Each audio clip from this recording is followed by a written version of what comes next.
I say healthcare, you say yeah. Healthcare. Yeah. Healthcare. Yeah. Woo! Let's go. Welcome, everybody. And here, Haley. Welcome, everybody. It's so cool. Woo! Holy cow! It's fantastic to see everybody out here. My name is Dr. Haley Chatelain. I use she/her pronouns. I am Vice President of UAW 2750, NIH Fellows United. And I'm going to say right from the top here that I am speaking in my personal capacity, and I'm not on behalf of any agency, same as everybody else who you hear after me. And I am so pumped to see out here. We have scientists out here. We have researchers out here. We have healthcare workers out here. We have federal workers out here. And we are standing up to fight, to win. Let's go. All right, and now first up, we have here a speaker from NIH Fellows United, UAW 2750, Dr. Ian Fucci, a cancer researcher, a father, and a federal worker.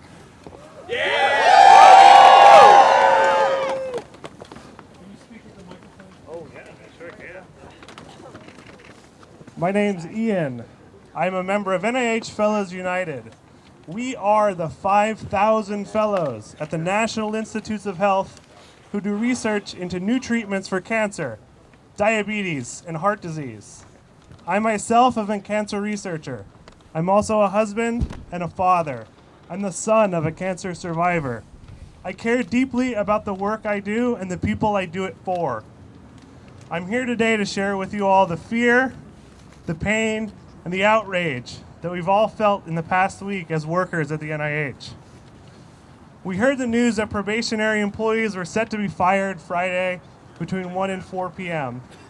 I was called into a meeting at 1 p.m. with other probationary employees and my supervisor. We were told that we might be on the list. All day we sat huddled around our computers waiting for the news. Any news. I thought about my family. How could we get by without my salary? I thought about my coworkers. I hope they could get the support they needed. I'm a senior member of my lab. I thought about my research. There's no one to continue it. What treatments would go unfound? What knowledge undiscovered? I packed my things, the artwork my daughter made for me. I hugged my coworkers and wished them luck. We heard at 5 p.m. that most of us were not on the list and that we were safe for then. Maybe scientists, maybe cancer researchers were spared. We could breathe a little. We found out Saturday night that that wasn't the case. On Saturday evening, on a holiday weekend, scientists in my institute were fired. We do not deserve this cruelty. HHS has said they are following the president's plan to streamline the government. Is firing cancer researchers part of that plan? HHS has said they've done this to better serve the American people. Consider the medications you rely on for diabetes, heart disease, or cancer. These were developed in large part due to NIH and NIH-funded researchers. Is destroying years of progress into research really serving the American people? No! We are here today to fight for the future of science, to fight for your family's future, to give the American people hope. NIH-funded medical breakthroughs offer us more healthy years of life. For us, for your parents, for your grandparents, for your children, for your friends, and for your loved ones. This administration wants to take that away. We are calling on HHS to fund, don't freeze, the life-saving work we do at NIH. Work we couldn't do. Work we couldn't do anywhere else. Thank you.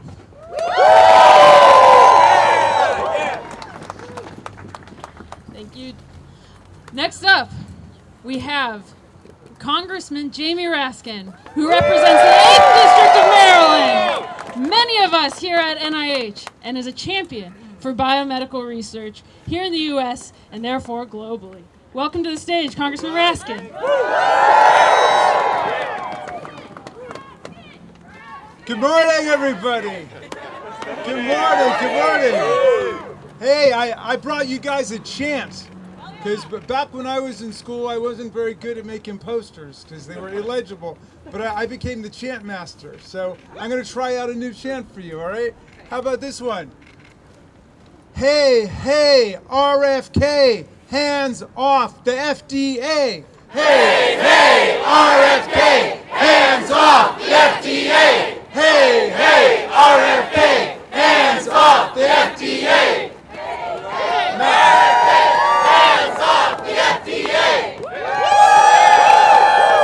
Not bad for a first try, huh?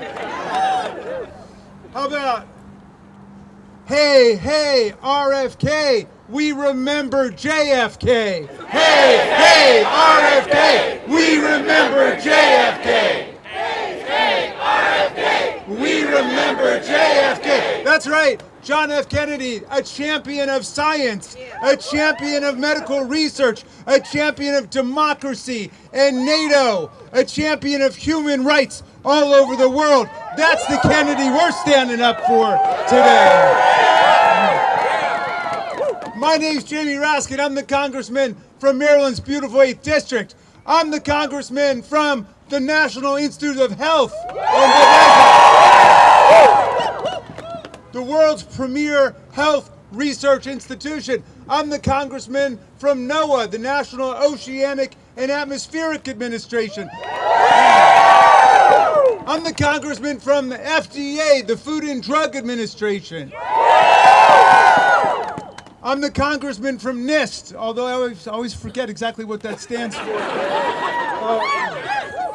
But it's very important too. Do I represent anybody out here today? Well, hello to my constituents. It's a beautiful day to be fighting for democracy and science in America. Some people cancel their inaugurations outside for weather warmer than this. But we're out here fighting for science, you know. Neil deGrasse Tyson, who lived in Maryland when he was a professor at the University of Maryland, he said, the great thing about science is it's true whether or not you believe in it. And the great thing about democracy is it's going to win against the autocrats, the plutocrats, the theocrats, the dictators, the despots, and the enemies of science. Now, I've spoken to constituents who've been terminated because they're on probation. And they're on probation because they were promoted. In other words, they're terminated because they were just promoted because they were doing such a good job. That's stupid. That's cruel. That's as stupid and cruel as selling out our democratic allies in Europe, right? That's as stupid and cruel as selling out the people of Ukraine to Vladimir Putin and his filthy fascist invasion. Now, they're waging war on the healthcare workers in America. I've got constituents who are doing the critical research America needs into AIDS and HIV, into autism, into breast cancer, into colon cancer, into leukemia, into cystic fibrosis, into multiple sclerosis, into malignant narcissistic personality disorder, okay? All of the deadly diseases threatening America today. Now, why would we do that? I could understand if Vladimir Putin came over here and wanted to turn our medical and scientific institutions upside down. I could understand if Kim Jong-un or President Xi wanted to do that. I could understand if the neo-fascist parties in Europe wanted to do that. But why does our own government want to turn against our own people? It's a scandal. It's a disgrace in 2025.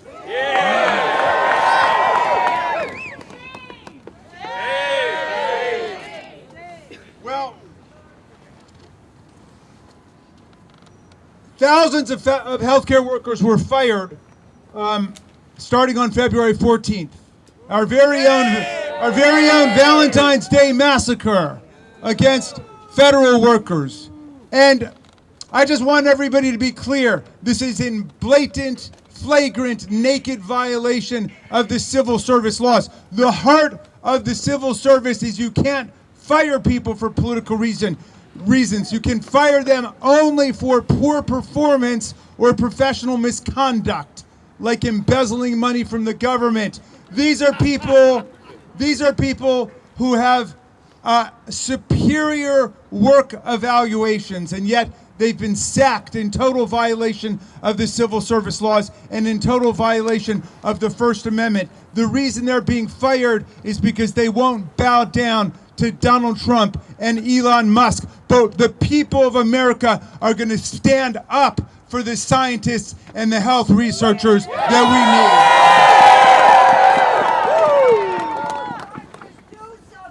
So, excuse me? Yes, well, we're looking for a few good Republicans to come over and join the Democrats and overturn this radical assault on science and healthcare in America. But I want to close with this thought, because the people you see in front of you today, these are the people who are fighting the viruses that threaten the American people. They're fighting the bird flu, which is starting to be out of control across the country. But fascism is a virus too, okay? Fascism is a virus too.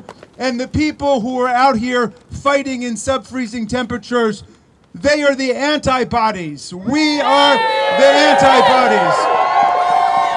And my friends, a rally a day keeps the fascists away, okay? And we are going to spread these rallies not just all over Washington, D.C., in front of the federal departments and agencies that are being attacked, and not just all over the state capitals where people have been meeting, but all over America. We are going to build up massive herd immunity to the fascists in America.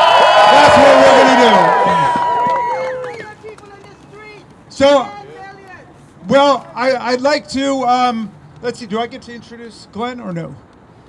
Somebody else? You introduce him? All right, then I leave you with my chant. Did you like it? Hey, hey, RFK!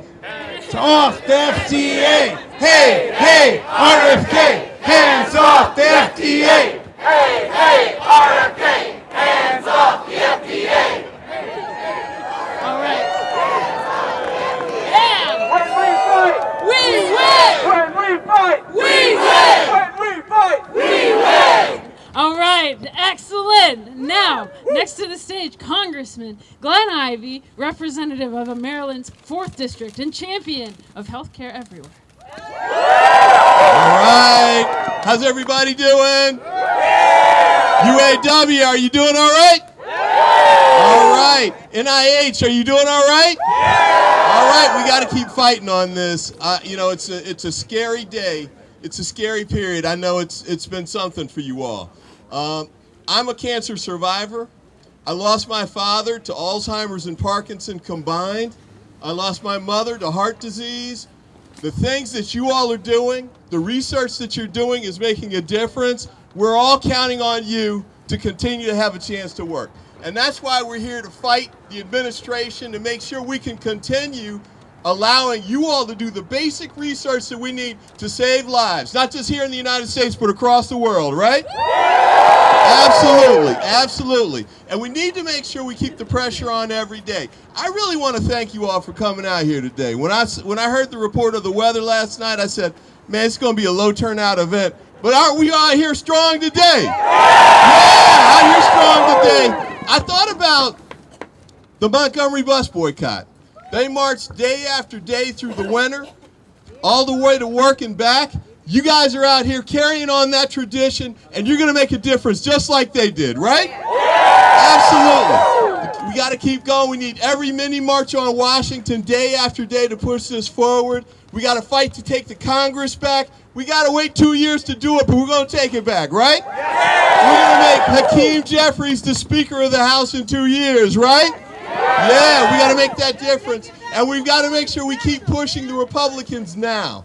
I know it's important for us to try and fight to make sure government workers can keep their jobs today, and we're going to keep working on it day after day. But we've got to flip those 3 Republicans in the House to make them do it. Some of them represent government workers just like you, right? Yeah. Some of them represent people who get sick from diseases you're doing the research on, right? Yeah. Some of them represent people who are working to make a difference in science and make a difference in the country, right? Yeah. That's why we know we're going to win. You're doing the right things. You're on the right side of history. You're on the right side of science. On to victory. Keep up the great work. Have a great day. Let's go. Stand up. Fight back. Stand up. Fight back. Stand up. Fight back. Stand up. Fight back. Next up, we have one of our fearless researchers, postdoctoral researcher at Johns Hopkins University with UAW postdoc researchers organized, Dr. Jaime Eugenio von Berhardi. Thank you very much. How you doing? There's a lot of cold here, but we are very far up, right? So good afternoon, my fellow researchers, family, friends, future union siblings, and concerned citizens, also congressmen. I'm Dr. Jaime Eugenio von Berhardi. I am a scientist, as many of you are, here proudly representing Johns Hopkins Pro UAW, the future union for postdocs and research associates of Johns Hopkins University. We are all here today in solidarity to support our national scientific research institutions and the many workers who make them run and have been attacked by the Trump administration and its executive orders. We are also here loudly to advocate for a strong federal agency that provides resources nationwide to its investigators whose interests are driven by curiosity, empathy, and duty to ourselves and our neighbors. Profit-driven scientific research is prone to bias and conflicts of interest, as the kind of trial and error inherent in scientific research often gets in the way of high profits and shareholder values. When a child has a rare form of cancer, the incentive to explore a cure or develop treatments lies in the fact that we, as a society, value human life. Most of us already know how difficult it is to do science under our current working conditions. We have low salaries and suboptimal benefits relative to the years of education and work experience we have gathered. All of us do unique work that only a few others can do. We work long hours and sacrifice weekends to advance our research. We even postpone advancing our personal lives, like starting a family or buying a home. And as many of you at Hopkins are immigrants, which is true for postdoctoral fellows across the country, I cannot tell you how difficult it is to do this life-altering work with the constant anxiety and the mental health toll that looms over us while we work, with the fear that losing our jobs also threatens our ability to stay here in the United States. The new administration, by butchering our budget and electing anti-science leadership, is exacerbating all these aforementioned problems. Defunding it will only lead to the further detriment of America's ability to make discoveries, develop treatments, and advance technology. I stand in front of you all today not to sow despair, but to urge my fellow researchers to show our collective strength. Such strength is only obtained when we build community, support each other, and organize. As Hopkins Pro UAW, we will join our fellow researchers unions, such as the NIH Fellows Union, UMD Grad Labor Union, Teachers and Researchers United of Hopkins, and all the many unions taking action today across the country as a part of a higher education labor union movement in the fight against the unprecedented cuts that threatens the country's research, our patients, and our livelihoods. Only through a coordinated effort across academia will we move the institutions. So I appreciate everyone for being here today and for the privilege to speak to you all on behalf of my union and academic researchers across the country. Solidarity to you all, today, tomorrow, and forever. When I say science, you say yeah, science. Yeah, science. Yeah. When I say healthcare, you say yeah, healthcare. Yeah, healthcare. Yeah. And joining us now, also from Johns Hopkins, from True UE, we have graduate worker Marie Pierce. Hey y'all, it's amazing to see so many people here today. I'm going to be reading a statement from another worker at Johns Hopkins, another grad worker in our union who wasn't able to make it here today, but our public health department has been really... Oh, can you guys hear me now? Okay, louder. Okay. Closer. It's amazing to see everyone here today. I'm going to be reading a statement on behalf of another worker from Hopkins who couldn't make it. We have had really massive impacts on our public health department as well as everyone who does biomedical research at Hopkins. So, in the flurry and fervor that's happened in the wake of the executive orders that have attacked the NIH's ability to scientifically evaluate and fund research, what I think has been missed is the fundamentally human costs that these cuts present. The vast majority of news articles I've seen both in defense of the current administration and the DOGE's attempt to cut costs to maximize efficiency, and many of the responses criticizing those cuts have primarily spoken in purely numeric terms of the dollar amount saved, percentages, and deficits that will be incurred. I think any amount of public support for these cuts and limitations on life-changing and life-saving research, and make no mistake, that is what the NIH funds, is in part our failure as researchers to communicate to the public what federal funding truly allows us to do. So I want to talk to you today not in terms of dollars, but in terms of the human cost that will occur should the NIH's ability to effectively process, evaluate, and fund research is impeded by unnecessary and unjustified restrictions. The NIH's total operating budget makes up less than 1% of the total federal budget every year, but that impact on saving and improving human life is immeasurable. At Hopkins alone, these executive orders threaten to jeopardize roughly 600 current and ongoing clinical trials in cancer, pediatrics, children's health, heart and vascular studies, and the aging brain, among many others. The care, treatments, and medical breakthroughs these trials offer are not overhead or excess spending costs, but offer a hope and scientific progress to families in their greatest need. The consequences of cuts to NIH and public health research have not only direct effects, but also indirect effects on the state-run programs, because states must now determine how to make up budget deficits as allocations to state public health programs are also beginning to dry up, which is ironic from an administration that claims to be prioritizing states' rights. In Maryland, these cuts to federal funding have resulted in the state government being forced to consider ending key services for individuals battling addiction that are necessary to staunch the fourth wave of the opioid epidemic. The rapid shift to a ban on DEI measures presents a moral, ethical, and scientific cost to research. These executive orders against wokeness have resulted in clinical care disruptions. Studies that explore pregnancy and maternal health outcomes for pregnant people have been shuttered. Emerging areas of research are being stunted at their nascency as pre- and postdoctoral grants are being canceled. At Hopkins, there are currently 81 doctoral workers whose dissertations are being funded through F-31 grants, 34 of which are F-31Ds. The evaluation criteria and scientific merit for F-31Ds are identical to F-31s. The sole difference between the two is that an F-31D specifically supports training for individuals from underrepresented backgrounds in the biomedical sciences. These 34 doctoral workers and their commitments to the communities they serve as researchers and clinicians are threatened by this administration's cuts, not because their research is not scientifically rigorous or worthy, but solely because this administration believes they are not worthy. Workers who thought they had secured external funding and were planning on defending their dissertations by May 2026 are now being told they must finish by this August or leave their programs. This is not only appalling because these disruptions are placing doctoral workers' dissertations at risk, but also presents a bioethical problem. By stopping funding mid-grant, this administration is forcing researchers to renege on research commitments made to already underserved communities, a serious breach of trust. This threatens to undo decades' worth of work to rebuild trust in vulnerable and marginalized communities that were historically taken advantage of in biomedical research. Violating this tenuous trust has been built by defunding virtually all grants through the National Institute on Minority Health and Health Disparities will set health research back decades. Moreover, this administration is doing so under the guise that we should be studying all populations equally for all problems, which is neither scientifically reasonable nor economically efficient. Not all populations are at the same risk for the same outcomes. Why would or should we allocate resources to studying or trying to prevent the spread of HIV amongst elderly white women when the risk of HIV transmission is virtually zero?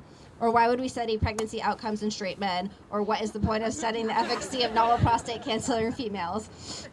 Diversity of background, experiences, and thought only strengthens research because it improves the number of eyes, angles, and perspectives on a problem.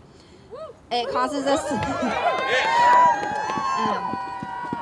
us to reconsider issues and pose new and better questions. It pushes the field forward and allows for new answers and solutions to be found. Cuts to scientific research present no real benefits and all but guarantee preventable costs to human life. Fun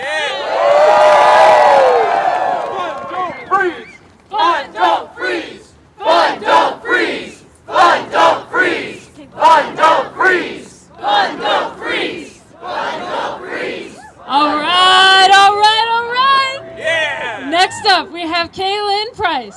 She is a neuroscience graduate worker at the newly formed George Washington University 2. George Washington University Grad Workers United. Part of SEIU Local 500. What's up, everybody? It is such an honor to be here. My name is Kaylin Price. I'm a neuroscience graduate student, graduate worker with GWU2. So where are my GWU2 folks? We just won our election, 99.4% yes. Graduate workers are ready to work not just for science, but for the betterment of all mankind by doing research. We are organized because you have to be organized. You have to out-organize fascism. We are here with the SEIU Local 500 with amazing support, solidarity with all of the other workers here. And it is important that we understand exactly what is at stake right now. I am a proud HBCU educated scientist from North Carolina A&T State University, where I got my undergraduate degree in biology, and I know exactly what it means to do work that is great work with less than what you should have. My brilliant current advisor put it like this: cutting indirect costs is like telling a football team to do their work with only the players and the coach. No lights for the field, no physical therapist for the players, no water for the showers. Just tell them, get out there and do it. What's the problem? You've got to think about what they're telling you and why they're misleading you. They want you to be angry and misinformed, incensed and ignorant. They want you, Trump and his unelected billionaire backers, want you to look at the people like us making $20,000, $30,000, $40,000 a year, working late nights through the weekends because we believe that much in the work that we do as the enemy. We need 2 and 3 roommates to keep doing the work that we do because we believe it's that important. We are not the enemy. Our colleagues that we are also organizing with who keep the fume hoods running, who keep the electricity running, are not your enemy. They're your neighbors, they're your friends, and they are helping to make sure that the work that we do is possible. It isn't just enough to have a good idea. You need a building to do it in. You need lights. You need clean water. You need all of the materials that keep a facility running. So saying facility and administration like it's a bad word is ignorant. It is unacceptable that we have to be out here begging for money that is already guaranteed. What they are doing is theft. They are stealing from you, from me, and it's crazy that it's tax season. I'm not even making that much, and I'm watching it go away. They want to fund $18 billion in government contracts Elon Musk, but they're telling us that the work that we do is bloat and excess. So I want to leave you with a chant. More funding, not less. End research funding theft. More funding, not less. End research funding theft. More funding, not less. End research funding theft. Keep coming out here. Keep telling people what you do and why it's important. Let people know that we cannot survive as a society without the work that scientists, clinicians, and educators do every single day.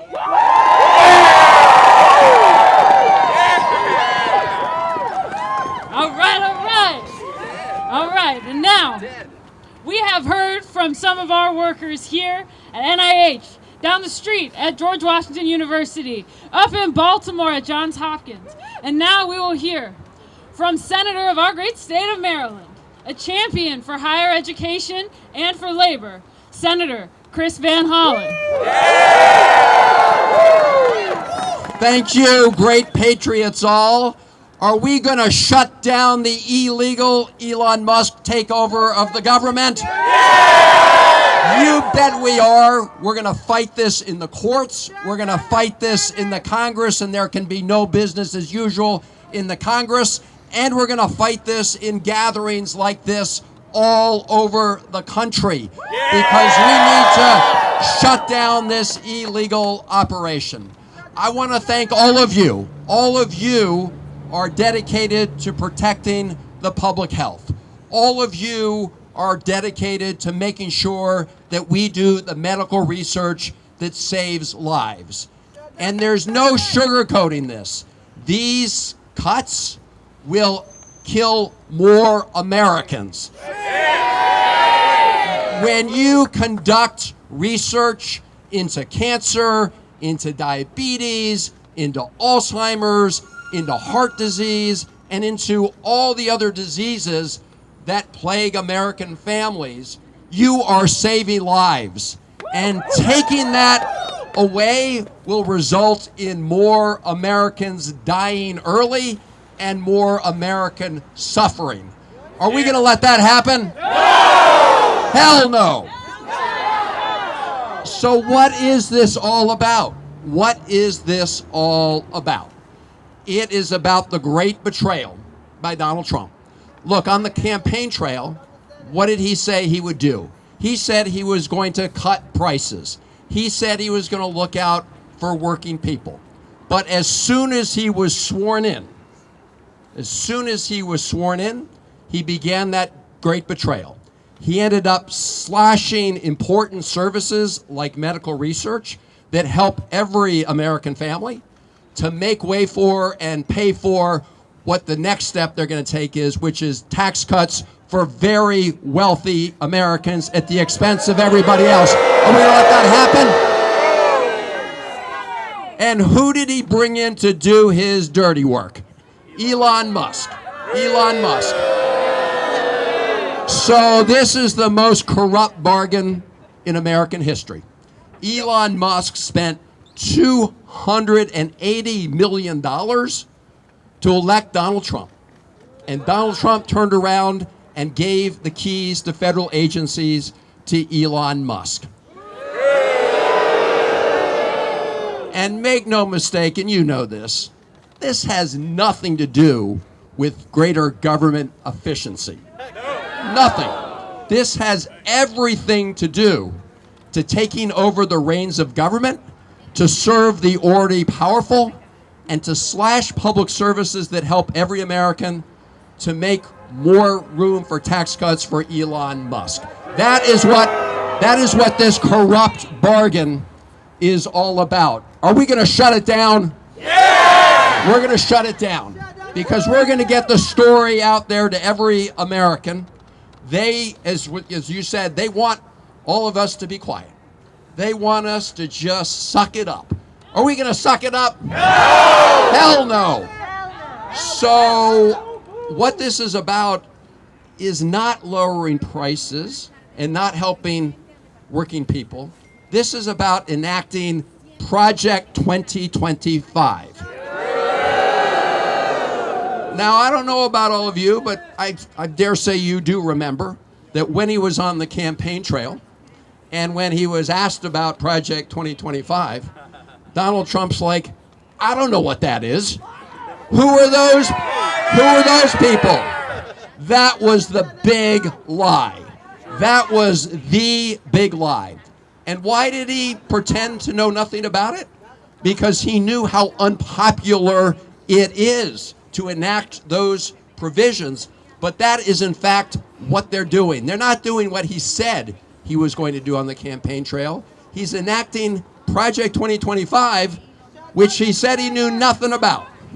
And in fact, Russ Vought is the guy who co-authored Project 2025, and he is now in the cockpit of the White House when it comes to federal agencies. So are we going to shut down Project 2025?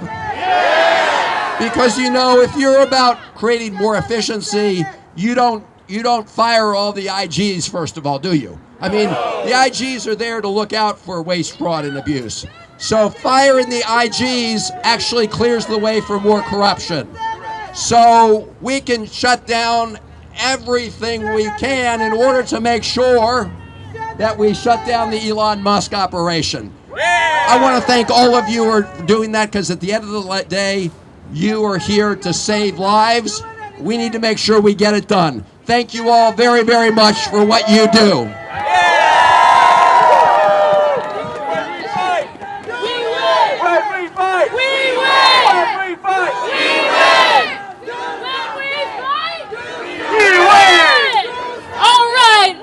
We're going to hear from the workers. We have workers here. We have workers here who represent unions from across Maryland and D.C. We've got workers from UAW, Pro Stocks, researchers organized, UAW Pro, can I hear you? We have researchers from UAW, Graduate Labor United, UAW Glue, UMD. We have researchers from George Washington University, SEIU Local 500. And of course we have researchers here from UAW 2750, NIH Fellows United. All right, worker power, scientist power, researcher power, that's what drives this. And so now we're going to hear from more of those folks. One after the other, you are going to hear story after story of how people, workers just like you and me, have been affected over the last few weeks. So here we are. Our first speaker up here, we've got Jordan Lara. Hi everyone, my name is Alexander Jordan Lara, and I am speaking here in my personal capacity. I was a member of Dr. Lawrence Tabak's lab, and I want to tell you a story about how last week aged me a year. For those of you who may not know, he was the acting director of the NIH and the longest serving deputy director in NIH's history. 10:30, Tuesday night, I got a surprise email from Dr. Tabak saying that he was to be retiring immediately. It was obvious to me and anyone who has wrinkles in their brain that he was forced into leaving the NIH. If they can force out the top NIH official, what do they plan to do with the rest of us? Don't worry, they answered that really quickly with their assault on probationary workers. In between experiments on Friday, I ran around my institute collecting people's testimonies, contact information, while trying to provide resources, guidance, and reassurance. The most productive and accomplished fellows in my institute were facing the prospect of losing their jobs, careers, and visa status, all because of the whims of some oligarchs. This week, these same workers are expected to continue as if business is usual. How can we expect people to discover cures and treatments when they're occupied discovering if they still have a job? The end of the week left me with some hope. In a lab full of scientists concerned about their co-workers' livelihood, science, and the country at large, it was clear to me that we're all in this together, just as we are today. When they come for one of us, they come for all of us. And we are here to say enough is enough, because when we fight, we win! When we fight, we win! Thank you.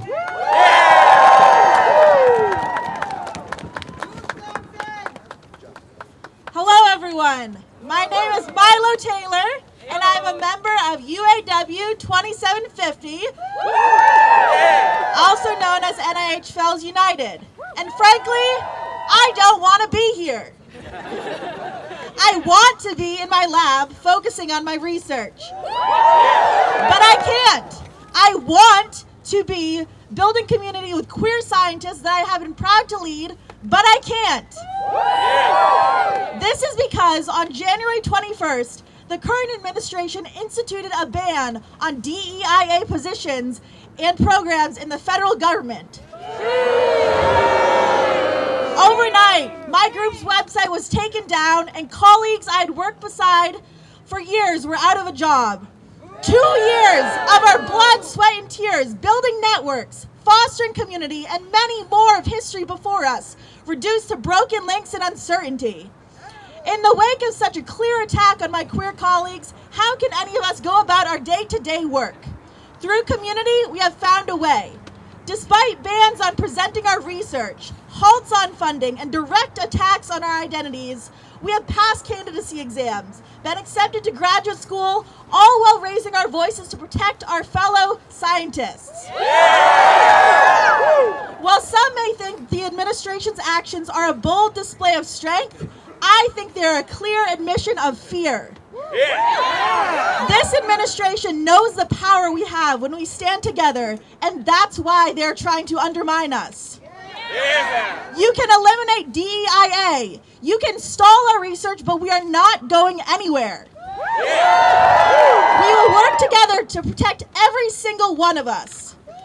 Fellow organizers, do not give them the satisfaction of succumbing to the overwhelm. Keep raising your voices. Keep excelling at what you do and remind them why they should fear our power.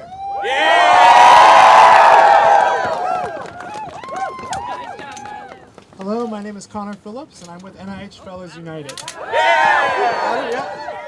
As you've heard from others today, the NIH is what makes the U.S. the world leader in biomedical research. The best scientists come here because we can solve the world's most challenging problems in health. You may not be able to tell by looking at me, but I have cerebral palsy. I am this healthy because of therapies developed in the U.S. that helped rewire my brain after a stroke, allowing me to live my fullest life. My experience inspired me to become a scientist at the NIH, where I have developed new therapies to improve the lives of other children with cerebral palsy. And help develop a new understanding of how the brain functions. Now, as a result of these cuts from the Trump administration, I am prevented from continuing this research, even as an unpaid volunteer. When I hear people say these cuts are making our government more efficient, I am at a loss. How can that be true when I'm prevented from working for free? As someone who hopes to be a great scientist one day, I'm questioning whether that will be still possible in the United States. If this story speaks to you, call your senators and tell them to fund our science. Fund, don't freeze! Fund, don't freeze! Fund, don't freeze! Fund, don't freeze! Fund, don't freeze! Fund, don't freeze! My name is Rakshita Balaji, and I'm a research fellow at the National Institutes of Health, and also a proud member of NIH Fellows United, UAW 2750. My work centers around understanding the science behind chronic pain, which afflicts about 1/4 of adults in America, with conditions ranging from migraine to arthritis to fibromyalgia. My colleagues and peers at the NIH are some of the most talented and passionate people I know and have had the absolute privilege of training alongside. And it has been absolutely shattering to watch my community, the people I care about, suffer from this undeserved stress, confusion, and frustration brought about by executive actions that have squandered our scientific progress and uprooted our livelihoods in just 1 month since the presidential inauguration. From gutting research funding, to tearing professionals from their posts, to policing speech around equity and inclusion, this administration has punished dedicated employees from our life-saving work, causing harm that will extend into the lives of every American who seeks a better quality of life from our medical breakthroughs. As scientists, researchers, and clinicians, it is imperative that we may be able to continue our work free of this pervasive threat posed by condemnable directives that are antithetical to the missions of public health, knowledge, and justice in the United States.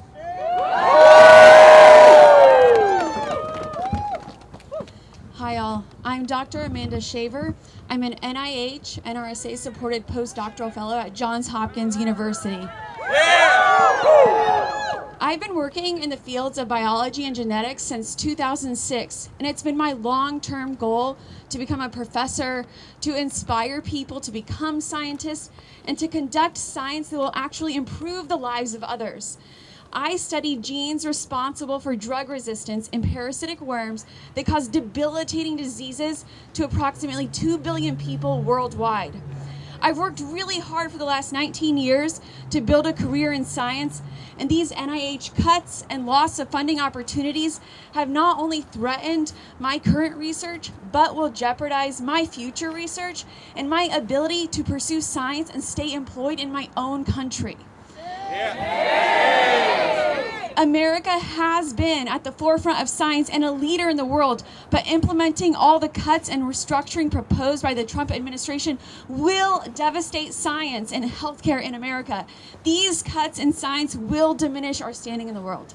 Thank you. Stand up! Fight back! Stand up! Fight back! Stand up! Fight back! Stand up! Fight back! Stand up! Fight back! Hi everybody, my name is Summer Harvey. I am an epidemiologist and a graduate student at George Washington University. I'm here with SCIU Local 500, and I'm a former member of NIH Fellows United. I am still researching at the NIH in a capacity as a volunteer, and that's where I personally have experienced censorship.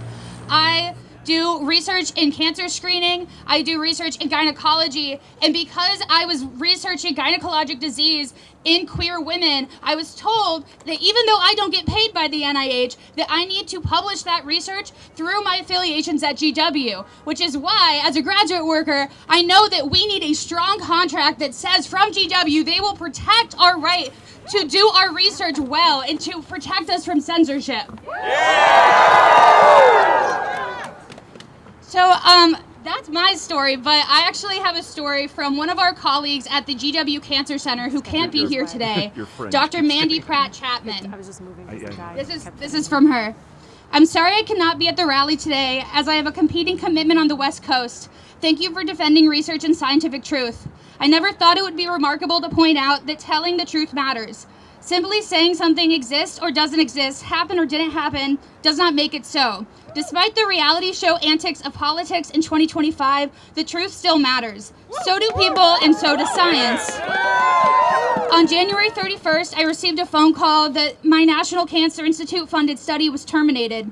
I never received a written letter, but I was told to stop work immediately and that no more research expenditures would be allowed. My study to explore how to safely collect sexual orientation and gender identity in cancer care practices was in response to the American Society of Clinical Oncology, the American Medical Association, the U.S. Preventative Services Task Force, and many other national professional standard-setting bodies that recognize that we need better data to create better clinical guidelines for lesbian, gay, bisexual, transgender, queer, and intersex people. My research was terminated as a result of the president's executive orders, presumably the quote-unquote defending women from gender ideology, extremism, and restoring biological truth. Despite this rhetoric, nothing in this order defends women. What this administration does best is to call something the opposite of what it is and repeat it over and over again until we're confused about words even mean or what is true. This is the oldest totalitarian tactic in existence. The Defending Women Executive Order declares that basic federal policy on truth is critical to scientific inquiry, public safety, morale, and trust in government itself. I couldn't agree more. But the order then proceeds to define sex as an immutable biological classification that erases the existence of 5.6 million U.S. residents born intersex. While doctors have hidden the bodies of intersex people for centuries, this does not change the fact that 1.7% of the population is indeed intersex. The World Health Organization has only in recent years demanded an end to stigmatizing and performing surgery on healthy intersex people. Likewise, dehumanizing transgender people and defunding LGBTQI research flies in the face of scientific truth and public safety. My colleagues and I have worked hard to make healthcare kinder, more affirming, and more accessible to the 7.6% of the U.S. population that identify as LGBTQ, particularly those affected by cancer. 1 in 10 people in the nation's capital identify as LGBTQ. LGBTQI individuals have unique needs that are not historically served. LGBTQI people require tailored care across the cancer continuum. It has taken several decades to build trust among these patients and research participants so they feel safe to disclose their sexual orientation and gender identity to clinicians and researchers. I now hear every day people say they will never truthfully answer such questions again. This is understandable since all safety has been explicitly removed and our national leaders are denying their very existence. The result is that our ability to discern important patterns that can make clinical decision-making has been severely damaged. The erasure of sexual orientation and gender identity data from federal data sets and our national networks of research impairs our ability to improve clinical practice guidelines and account for differences in the physical and social reality of LGBTQI bodies that deserve health and wellness just as much as any other American.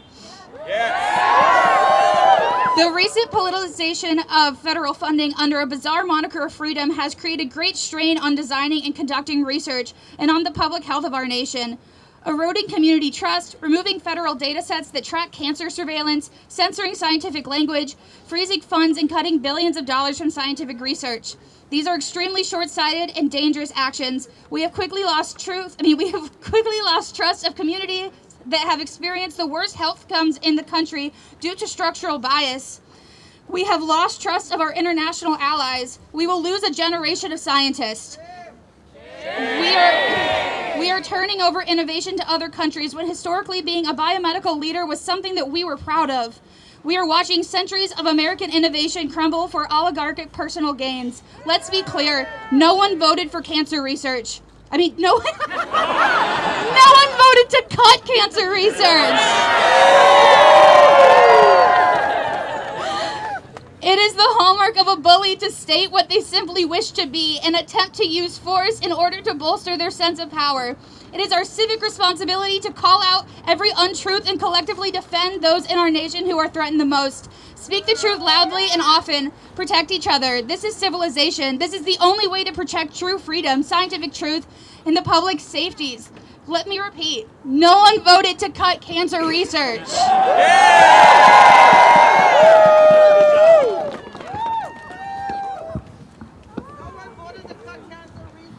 Hi, my name is Bushra and I am a writer-editor at NIH. I am speaking in my personal capacity and my opinions are my own. On Saturday, I was terminated from my job along with more than 1,000 other NIH employees who had less than 1 year of service to the federal government. The layoffs include 2 of my colleagues who are also science writers. These layoffs have decimated our small team. We translate technical research into compelling stories and content so that you, the American public, know about the research your tax dollars are funding. We write about conditions that affect the head and neck, including cancer, facial deformities, and various infectious and chronic diseases. By providing information that is clear, accurate, and easy to understand, we help people make wise, informed decisions about their health. Clear communication about science is just as important as the science itself. If we care about government accountability and transparency, we cannot fire the passionate science writers with specialized skills who work hard every day to advance public health and serve the American people. Thank you. All right, we here as workers, we're not... Yeah, and Gay Henson, our Secretary-Treasurer, is here too. For folks that aren't familiar, IFPT, we represent 90,000 workers. We represent 90,000 workers throughout North America. And about 35,000 of those that we represent are federal employees. Just like the federal employees you've heard from today, scientists, engineers, technicians, scientists at NASA, for example. So we're here in this fight, and I'll just say, all the unions in here, brothers and sisters, we are, and we love you all, we are the only thing, the labor movement, standing between complete anarchy in this country and bringing this country back to reason. It's the labor movement. We're going to save the country. All right? All of us. Now, I'll just say, I think I see a sign back there saying, Congress, wake up. Yeah, I'll just say this about Congress. I've heard some people back here chanting about Congress. Congress is doing as bad as Trump and Musk are. They're despicable human beings, let's just say it. As bad as they are, and they're running a coup on this country right now, and the Congress isn't doing a damn thing about it. Doing nothing. The Republicans that run the Congress, they run the whole thing. They control the whole agenda. They have handed over their legislative branch responsibilities to a couple of billionaires who are now running a coup on the country right now. Shameful, shameful. And we should hold these Republicans accountable. It's them right up there in this Congress. So I just want to say, brothers and sisters, it's us in the labor movement. We're the ones following the lawsuits. We're the ones right now out at this rally. We're holding rallies all over the country. Kudos to everyone to put this rally together and all the rallies around the country today. And we're going to stand up for the workers, all of these workers here. We love you. We're fighting with you. We're fighting with you, and we're going to stand up and take this country back from the oligarchs. Thank you.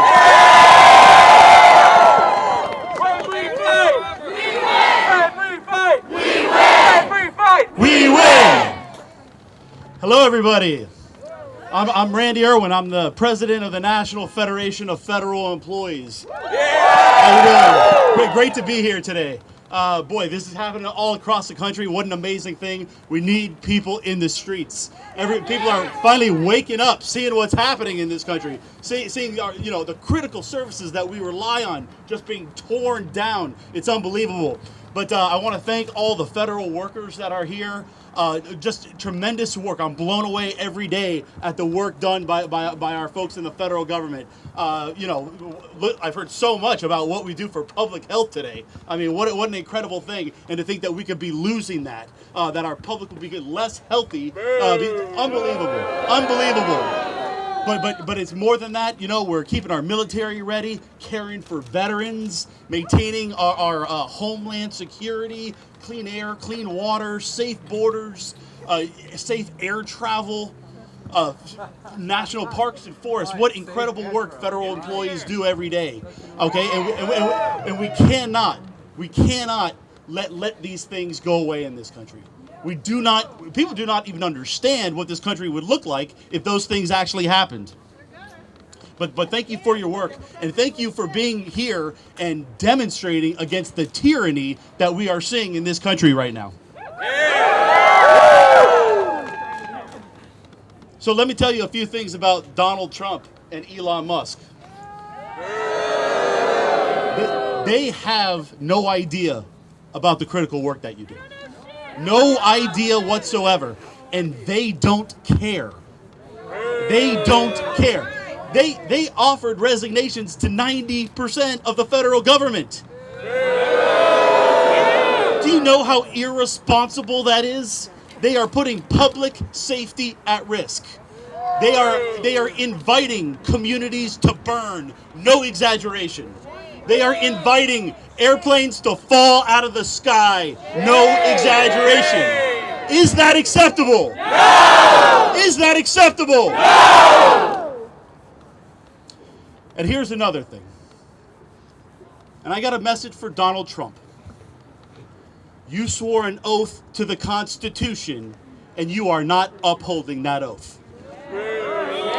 The things that he is doing are blatantly illegal.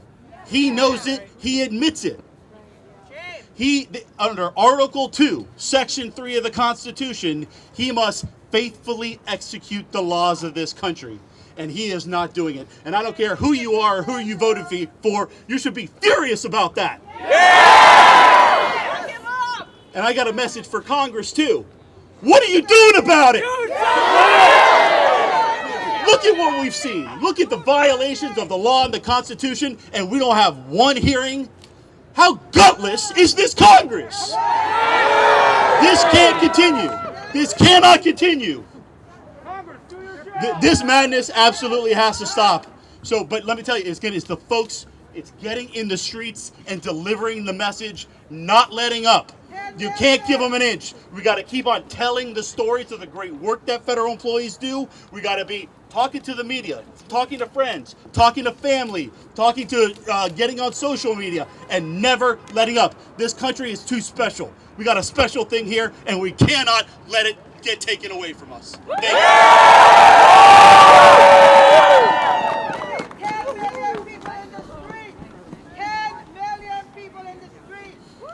Good afternoon, everyone. My name is Anthony Lee. I'm a federal worker and chapter president for NTEU, the National Treasury Employees Union, Chapter 282. We represent employees at the Food and Drug Administration, the FDA. And we're here to stand in solidarity with our brothers and sisters from UAW and from all the other unions that are here, and NIH is part of our HHS family. I lost my notes, so I'm just going to do this from memory. The statements that I'm making today are my own and do not necessarily represent the FDA, the HHS, or my union. We do still have the First Amendment, so this is free speech. And I did want to say what happened to our employees at the FDA last Saturday night and to thousands across the country was a travesty. It was disrespectful even. It was devoid of any compassion. The letters the FDA employees received told lies, essentially, that there were performance issues when there weren't performance issues. Shame! That's right. They disparaged the work that our federal employees, that FDA employees do to help protect and promote the health and safety of the public. Our staff fellows, much like those at NIH, were hit particularly hard with these wrongful firings of employees. But it wasn't only staff fellows. We had medical officers, doctors that are doing research and that are approving new drugs who were fired, attorneys, scientists, data scientists, and many others who received these notices in the late of night. Boo. And you should care, and the American public should care everywhere across the country because of the work that we do at the FDA, protecting and making sure you have safe food to eat. Food is free from contaminants or harmful ingredients. Making sure that our medical products, devices, drugs, vaccines, all are safe and effective for their uses. And when we find that products are on the market that shouldn't be, that we have the ability to take them off of the market.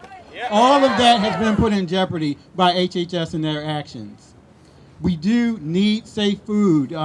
There were other employees across HHS and CMS and CDCs. The CDC works with the FDA on traceback investigations, making sure that foodborne illness won't spread and bad foods can be taken off the market.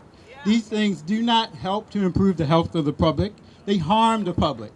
And that's why we have to stand up against these draconian items and policies that the administration is bringing forth. The tobacco research that is done in our Center for Tobacco Products had a number of people who were fired. They're doing work to make sure that our children don't get addicted to or are harmed by nicotine and tobacco products. Again, not helping the health of the public when you fire hundreds of employees across the FDA that are doing this kind of work. So we have to stand up and fight back. Thank you.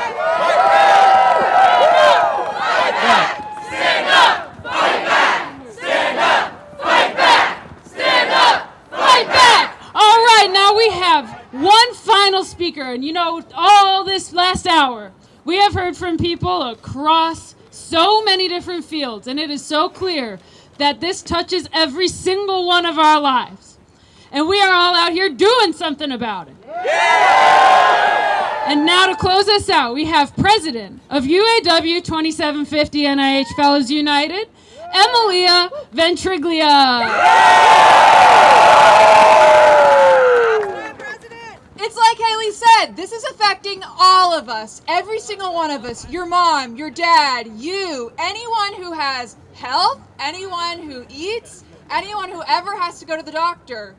Every job means, every job that's lost, one less scientist who's fighting for cures, one less educator to teach the next generation, one less public servant keeping our food, keeping our environment, keeping us safe every day. Shame! Shame! Every dollar cut isn't just a shrink in the budget. It takes something from every single one of us. It's theft! It's theft from our health, our education, our security. These are extreme freezes and cuts that attack not just us, but every taxpayer. It's our rights, and this isn't over. We're not going away. We know that there's more cuts to central services coming to Americans in science, and we're not going to back down. We will not go away. Look around.